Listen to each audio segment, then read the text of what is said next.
আসসালামু আলাইকুম। আপডেট বাংলা সংবাদে আপনাকে স্বাগতম। শুরুতেই জানিয়ে দেব সংবাদ শিরোনাম। জুলাই যোদ্ধাদের উপর হামলা, কিশোরগঞ্জে আগুন জ্বালিয়ে প্রতিবাদ। জুলাই সনদ স্বাক্ষরের পর বাস্তবায়নের প্রতিক্রিয়া নিয়ে যা বললেন জামাত আমির। জুলাই সনদের স্বাক্ষর না করায় এনসিপিকে নিয়ে যা বললেন মির্জা ফখরুল ইসলাম আলমগীর। সর্বশেষ জানিয়ে দেব শাপলা প্রতীক না পেলে কি করবে এনসিপি, জানালেন সামান্তা শারমিন।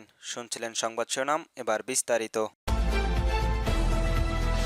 জুলাই যোদ্ধাদের উপর হামলা, কিশোরগঞ্জের আগুন জ্বালিয়ে প্রতিবাদ। ঢাকায় মানিক মিয়া অ্যাভিনিউতে জুলাই যোদ্ধাদের উপর পুলিশের হামলার প্রতিবাদে কিশোরগঞ্জের সড়কে আগুন জ্বালিয়ে ব্ল্যাকমেল কর্মসূচি পালন করেছে জুলাই যোদ্ধারা। শুক্রবার সন্ধ্যার দিকে কিশোরগঞ্জের সদর মডেল থানার সামনে সড়ক ও শহরের কালীবাড়ি মোড়ে এই কর্মসূচি পালন করা হয়। এ সময় রাস্তায় অবস্থানরত নিয়ে আগুন জ্বালিয়ে হামলার তীব্র নিন্দা ও ঘটনাদের জড়িতদের অবিলম্বের বিচারের আওতায় আনার দাবি জানান জুলাই যোদ্ধারা। এ সময় জুলাই যোদ্ধারা বলেন, শান্তিপূর্ণ আন্দোলনের হামলার ঘটনায় দেশের গণতান্ত্রিক অধিকারকে পদদলিত করেছে। তারা জুলাই সনদের ঘৃণা ভরে প্রত্যাখ্যান করেন এবং অধিকার আদায়ে না পাওয়ার জন্য আন্দোলন চালিয়ে যাওয়ার হুঁশিয়ারি উচ্চারণ করেন। এদের মধ্যে জুলাই যোদ্ধা শেখ মুরসালিন তুষি বলেন, আমরা অন্যায় বা সংঘাত চাই না, চাই ন্যায়ের স্বীকৃতি। যাদের রক্ত ও আত্মত্যাগের জন্য জুলাই সনদ গড়ে উঠেছে তাদের উপর হামলা শুধু ব্যক্তি নয়, একটি ইতিহাসের উপর আঘাত। আমরা এই বর্বরতার বিচার চাই। জুলাই সনদ স্বাক্ষরের পর বাস্তবায়নের প্রতিক্রিয়া নিয়ে যা বললেন জামাত। জুলাই সনদ স্বাক্ষরের পর তাৎক্ষণিকভাবে প্রতিক্রিয়া,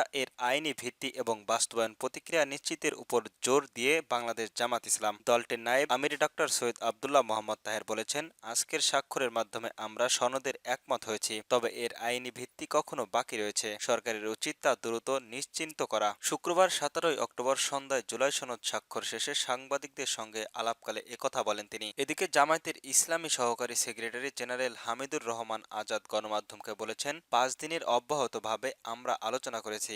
সমাপনী স্টেশনে ঐক্যমত কমিশনের সহ সভাপতির অধ্যাপক আলী রিয়াজ সাহেব, সেখানে তিনি বলেছেন, বাস্তবায়ন প্রতিক্রিয়ার উপর একটা সুপারিশ মামলা তৈরি হবে, সেটা খসড়া আমরাও পাবো, সরকারের কাছেও যাবে, কিন্তু আমরা ওনাদের সঙ্গে বরাবর যোগাযোগ করেও পাইনি। আজকের কথা বলছি সেই জায়গা থেকে বাস্তবায়ন প্রতিক্রিয়াটা জাতির কাছে স্পষ্ট রয়ে গেল। আমরা বলেছি আইনি ভিত্তি দিতে হবে, আইনি ভিত্তি যদি না দেন তাহলে এটা সনদটা বিপ্লবী স্পিরিট ঐক্যমতের পৌঁছানোর জন্য যে সংস্কারের জন্য উদ্দেশ্যটা ব্যবহার হবে সেই অনিশ্চিত হয়ে পড়বে। এর জন্য আমরা চাইনি। ভিত্তির জন্য আগে বলেছিলাম একটার আদেশ জারি করতে হবে এবং গণভোটের মাধ্যমে সেই টেকসই করতে হবে। যোগাযোগ করেন আজাদ। ডাক্তার তাহের আইনগত স্বীকৃতির উপর জোর দিয়ে যোগাযোগ করে সনদ স্বাক্ষর করা হলেও আইনগত স্বীকৃতি না থাকায় এই কার্যকারিতার প্রয়োগের এখনো সম্পূর্ণ হয়নি। দীর্ঘ আলোচনার মাধ্যমে জাতীয় ঐক্যমত কমিশনের মিটিংয়ের যে নীতি ও দৃষ্টিভঙ্গি নির্ধারিত হয়েছে সেটি যেন সরকার দ্রুত বাস্তবায়ন করে।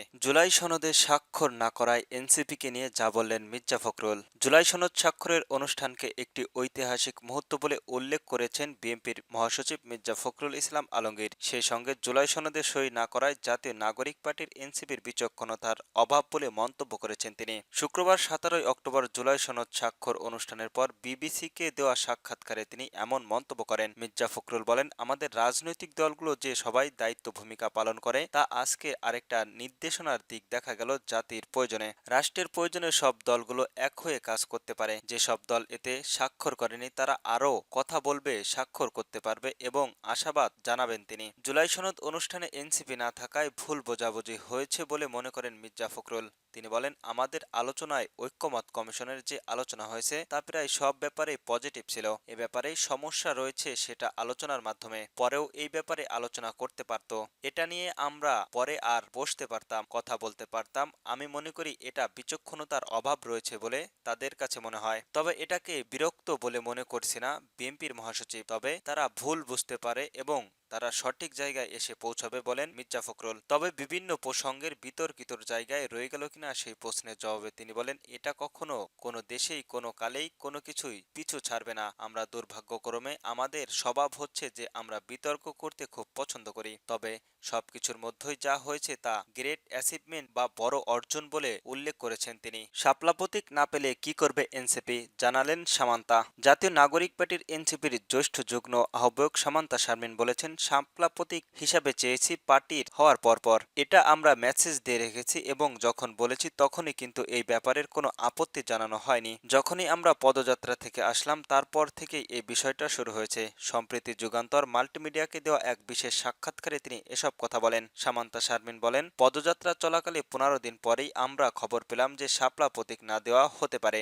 এটার কারণ হলো পুরোপুরি পদযাত্রার প্রথম 15 দিন শাপলা প্রতীক নিয়ে যে পরিমাণ মানুষের উচ্ছ্বাস দেখেছে এটা নজরবিহীন ইভেন্ট। যদি আমরা প্রথম অফিসিয়াল শাপলা প্রতীক চাইতাম এবং নিবন্ধন পত্রগুলো জমা দিতাম তাহলে কাগজপত্র সেই দিনই পুরো সোশ্যাল মিডিয়ায় পুরোপুরি ক্যানভাস আপ ছিল উইথ শাপলা। এটার একটা কারণ, এটা খুব জনপ্রিয়, ইটসেলফ একটা জনপ্রিয় সিম্বল। তিনি বলেন, এটা শুধুমাত্র রাষ্ট্রীয় প্রতীক হিসেবে বিবেচনা করলে তো হবে না। শাপলা ফুলের যে নমনীয়তা, সহজলভ্যতা এবং যে কোনো জায়গায় বেঁচে থাকার অ্যাচিভিটি এবং এই কারণেই মানুষের মনে জায়গা করে নিয়েছে। তিনি আরো বলেন, আমরা এই প্রতীকটা চাচ্ছি এবং আমরা পার্টির সঙ্গে এটা অনেক বেশি রিলেটেড করে। যখনই আমরা এটা চাইলাম তখন ইসি এবং সিসি যতবারই যুক্তি দিয়েছেন আমরা ততবারই গোখন করেছি।